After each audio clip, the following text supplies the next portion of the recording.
मौलानाओं को कुटाई का सताया डर, हाथ जोड़ गिड़गिड़ाए बचा लो। उत्तर प्रदेश के मौलाना घबराए हुए हैं। उत्तर प्रदेश के मौलाना गिड़गिड़ा रहे हैं और उन्हें तमाम मुसलमानों की चिंता सता रही है। और कहा जा रहा है कि मुसलमानों की अब कुटाई होगी पश्चिम बंगाल के अंदर। लेकिन उत्तर प्रदेश के मौलाना घबराए हुए हैं।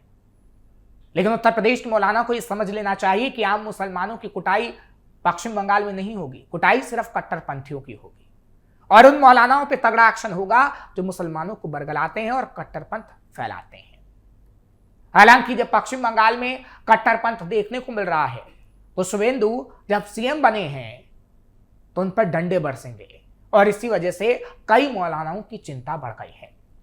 आज बात पते की करेंगे और आपको बताएंगे कि किस तरीके से ये मौलाना अब बता रहे हैं कि पश्चिम बंगाल में अगर रहना है तो सही तरीके से रहो, नहीं तो शुभेंदु अधिकारी वो हश्न करेंगे जो उत्तर प्रदेश में योगी आदित्यनाथ करते हैं।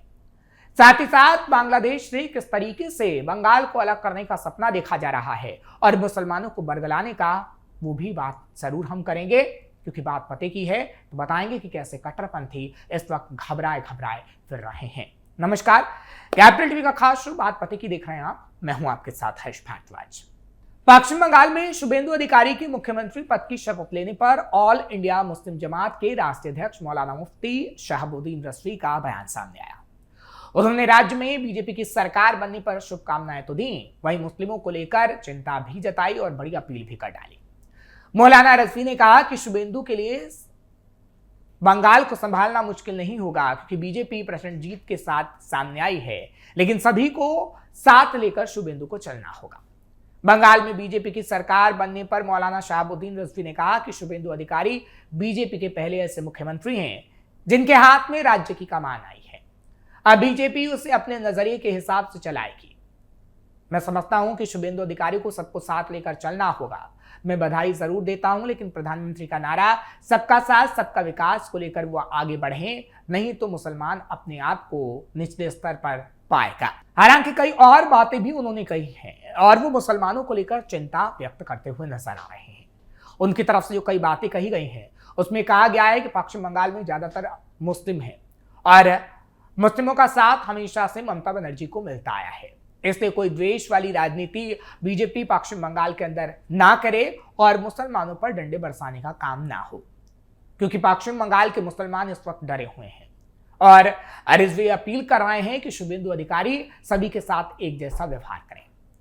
फिलहाल उत्तर प्रदेश के मौलाना हो या फिर कहीं के मौलाना, कि जानते हैं कि ममता सरकार में किस तरीके से कट्टरपंथ फैलाने का काम हुआ है, इसलिए मौलाना अपील भी कर रहे हैं और घबराए भी नजर आ रहे हैं, क्योंकि इन मौलानाओं को अब समझ में नहीं आ रहा है कि आखिर करें तो क्या करें। क्या तो बंगाल छोड़ के जाएं या फिर बंगाल में ही रहें तो सलीके से रहें, क्योंकि जिस तरीके से रिजवी के बयान सामने आ रहे हैं उसी तरीके से कई और मौलानाओं के बयान सामने आ रहे हैं, क्योंकि अब शुभेंदु अधिकारी सीएम पद की शपथ ले चुके हैं और जिस तरीके से प्रधानमंत्री नरेंद्र मोदी के साथ उन्होंने मुलाकात की और भगवा धारी बनते हुए नजर आए, अब लग रहा है कि पश्चिम बंगाल के अंदर यूपी वाला मॉडल आएगा और पश्चिम बंगाल में बुलडोजर गरजेगा और जिहादियों का एनकाउंटर होगा। इसलिए तमाम मौलाना घबराए हुए हैं और इसलिए अब ये गिड़गिड़ा रहे हैं और कह रहे हैं कि हमें बचा लो।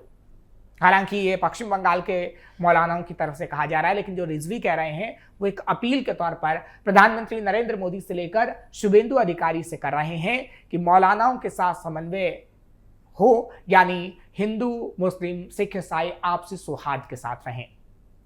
लेकिन रिजवी को भी यह समझ लेना चाहिए कि आम मुसलमानों पर कोई कार्रवाई बीजेपी सरकार कभी नहीं करती और ना तो भेदभाव उनसे किया जाता है। कट्टरपंथियों पर कार्रवाई होती है, जिहादियों पर कार्रवाई होती है।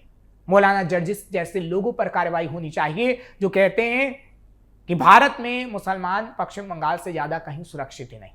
लेकिन अब वो क्या कहेंगे, क्योंकि उनको पता था कि पश्चिम बंगाल के अंदर किस तरीके से कट्टरपंथ को फैलाया जा रहा है, लेकिन अब उन मौलानाओं की पश्चिम बंगाल में नहीं चलेगी, इसलिए वो घबरा रहे हैं।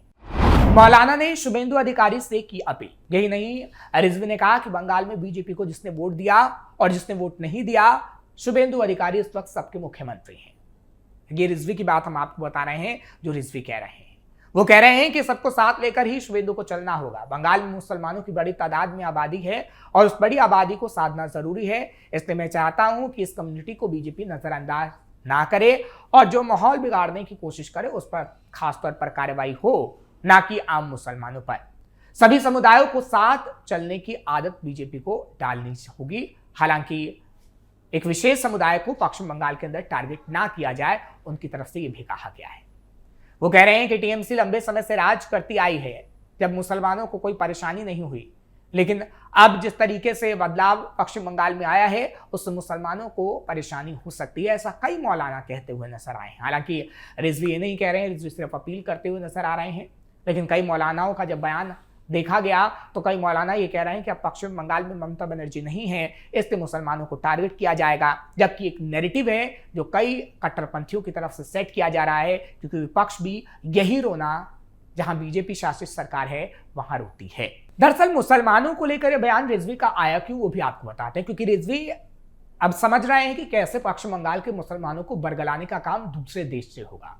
इसलिए वो कह रहे हैं कि कहीं बीजेपी को कड़ी निगरानी तो इसलिए ही रखनी पड़ेगी क्योंकि पश्चिम बंगाल के अंदर जो घुसपैठियां आते हैं अब उनका आना बंद हो, क्योंकि उनके ही जरिए बांग्लादेश के कुछ सत्ताधारी लोग फायदा उठाने की कोशिश करते हैं और पश्चिम बंगाल को अव्यवस्थित करते हैं। ऐसे एक नेता हैं उसके करीबी एनसीपी, क्योंकि भारत के खिलाफ उन्होंने पिछले दिनों जहर उगला था, जिसके बाद ही रिजवी का बयान सामने आया कि सभी के साथ समन्वय बनाकर चलना होगा।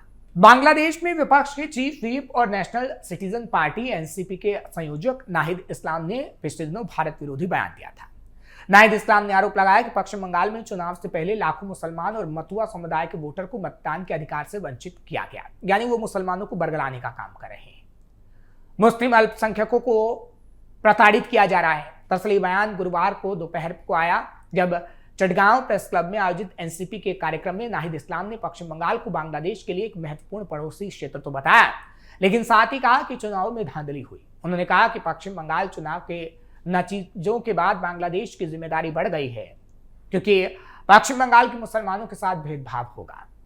वो कह रहे हैं कि धार्मिक सुरक्षा पश्चिम बंगाल के अंदर नहीं होगी, यानी समझा जा सकता है कि कैसे बांग्लादेश से जहर उगला जा रहा है ताकि भारत के मुसलमान इस वक्त खास तौर पर यह समझे कि मसीहा अगर कोई है तो बांग्लादेश ही है, और इसलिए बरगलाया जा रहा है ताकि बंगाल अव्यवस्थित हो।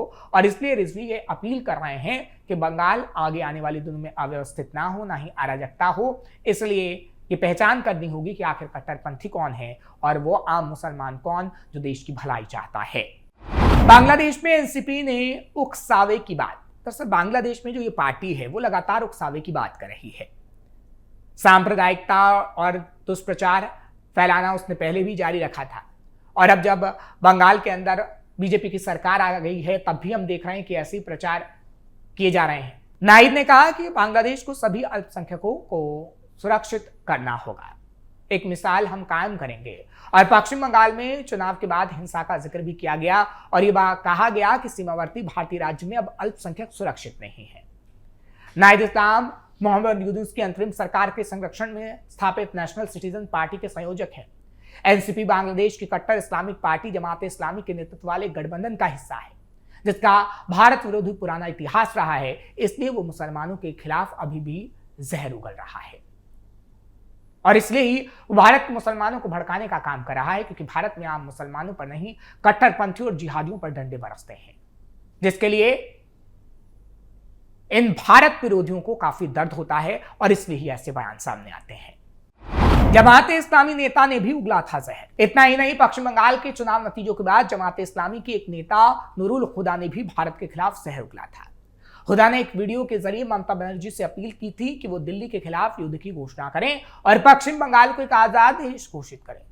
हुदा ने यह भी कहा कि अगर ममता बनर्जी ऐसा करती हैं तो बांग्लादेश के 17 करोड़ मुसलमान उनका साथ देंगे।